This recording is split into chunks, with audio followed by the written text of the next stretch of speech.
60 के दशक की मशहूर अभिनेत्री रही सायरा बानो।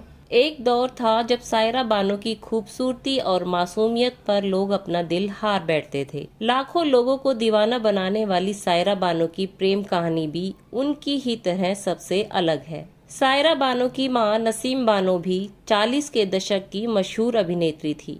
सायरा बानो का जन्म 23 अगस्त 1944 को हुआ था। छोटी उम्र से दिलीप कुमार से शादी करने का ख्वाब सजाने वाली सायरा बानो अपना दिल किसी और को भी दे बैठी थी।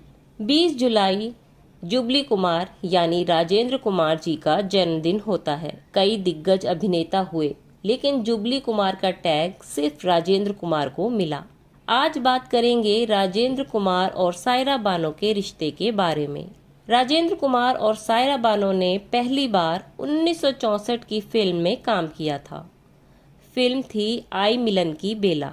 दूसरी बार ये जोड़ी नजर आई 1967 की फिल्म अमन में, जिसके निर्माता निर्देशक थे मोहन कुमार। जापान में इस फिल्म की शूटिंग के दौरान ये बात बहुत चर्चा में आई कि राजेंद्र कुमार और सायरा बानो का अफेयर चल रहा है। जापान में अलग अलग खूबसूरत लोकेशन में शूटिंग करते करते दोनों एक दूसरे के करीब आ गए। सायरा बानो थी ही इतनी खूबसूरत कि उनके साथ काम करने वाला कोई भी हीरो उनसे प्यार ना करे, ऐसा तो मुमकिन ही नहीं था। राजेंद्र कुमार बड़े स्टार थे, पर्सनैलिटी भी अच्छी थी और उनका बिहेवियर ऐसा था कि कोई भी उनकी ओर अट्रैक्ट हो जाता था। इस दौरान बम्बई की फिल्म मैगजीन में लगातार ये खबरें छपने लगी कि राजेंद्र कुमार और सायरा बानो एक दूसरे के प्यार में गिरफ्तार हो रहे हैं। बम्बई में राजेंद्र कुमार की पत्नी शुक्ला पर अब इन बातों का असर होने लगा था। हालांकि वो जानती थी कि फिल्म इंडस्ट्री में जरा सी बात को बहुत बड़ा चढ़ाकर बताया जाता है। शुक्ला जी अपने मन को समझाने लगी कि माना सायरा बानो बहुत खूबसूरत है, पर कमी तो उनमें भी नहीं है। पर फिर भी उनके मन में एक डर सा बैठ गया था।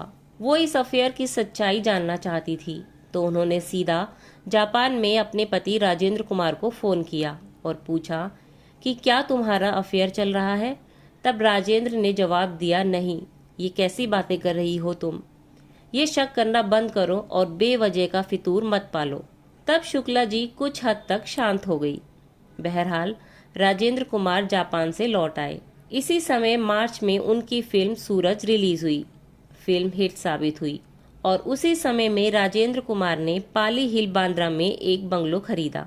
फिर राजेंद्र कुमार दार्जिलिंग चले गए, झुक गया आसमान की शूटिंग के लिए। ये राजेंद्र कुमार और सायरा बानो की तीसरी फिल्म थी। शुक्ला जी को फिर घबराहट होने लगी।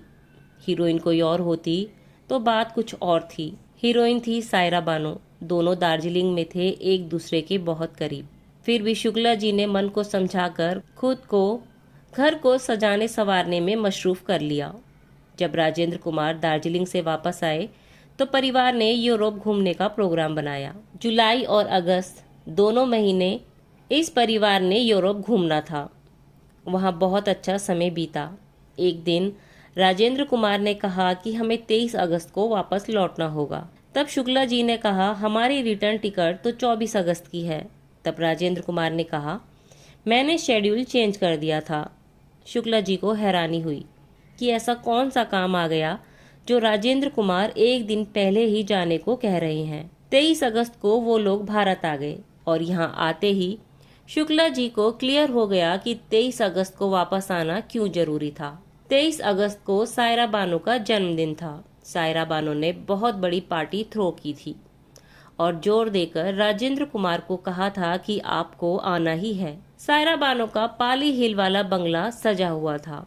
राजेंद्र कुमार अपनी पत्नी शुक्ला जी के साथ पार्टी में एंटर हुए। शुक्ला जी ने बताया था कि सायरा बानो साड़ी पहने हुए थी और वो इतनी खूबसूरत लग रही थी कि उनसे नजरें हटाना मुश्किल था। उनकी मां नसीम बानो भी बेहद खूबसूरत लग रही थी। वहाँ पास ही यूसुफ मियाँ भी खड़े थे, यानी दिलीप कुमार। शुक्ला जी ने सायरा बानो को जन्मदिन की मुबारकबाद दी। सायरा की बर्थडे पार्टी बहुत ही शानदार रही।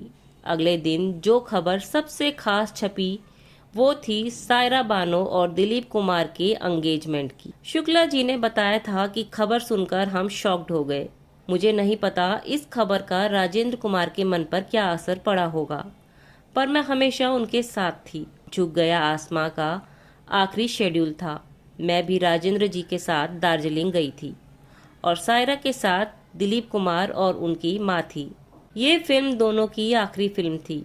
उनकी पर्सनल लाइफ में भी अगर उनका कोई रिश्ता बन रहा था तो वह यहाँ खत्म हो गया था। राजेंद्र कुमार ने इस बारे में कहा था कि मैं और सायरा बहुत अच्छे दोस्त बन गए थे और हम साथ काम भी कर रहे थे, तो ऐसे में हमारी दोस्ती बेशक गहरी हो गई थी, पर इसका मतलब ये बिल्कुल नहीं था कि हमारे बीच अफेयर है। सायरा बानो और उनकी माँ नसीम बानो हमारे घर आया करती थी और मैं हमेशा उनसे कहा करता था कि सायरा बानो को बहुत अच्छा जीवन साथी मिले जो खास हो। और देखो, ऊपर वाले ने मेरी सुन भी ली। दिलीप साहब से खास और कौन हो सकता है। सायरा और दिलीप मेरे बहुत खास दोस्त हैं। मेरा उनके घर आना जाना होता रहता था। हाँ, इतना जरूर कहना चाहूंगा कि अगर मैं शादीशुदा ना होता तो सायरा बानो से ही शादी करता। तो ये थी सायरा और राजेंद्र कुमार के रिश्ते की सच्चाई, जो राजेंद्र कुमार जी के ऊपर लिखी गई book jubilee Kumar the life and times of a superstar में है। जबकि इंटरनेट में तो सायरा बानो और राजेंद्र कुमार के रिश्ते को लेकर कई तरह की बातें कही गई। कुछ समय पहले एक्टर राजेंद्र कुमार की बर्थ एनिवर्सरी पर सायरा बानो ने इंस्टाग्राम स्टोरी लगाई। उसमें उन्होंने पुराने दिनों को याद करते हुए एक्टर की तारीफ की थी। उन्होंने लिखा था वो सिर्फ एक एक्टर नहीं थे बल्कि लोगों को सिनेमा से प्यार कराने पर मजबूर कर देते थे। मैंने उनसे बहुत कुछ सीखा।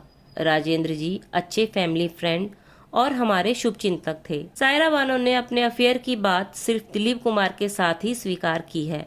वहीं राजेंद्र कुमार को वो अपना अच्छा दोस्त मानती है, जो दिलीप कुमार के भी करीब थे।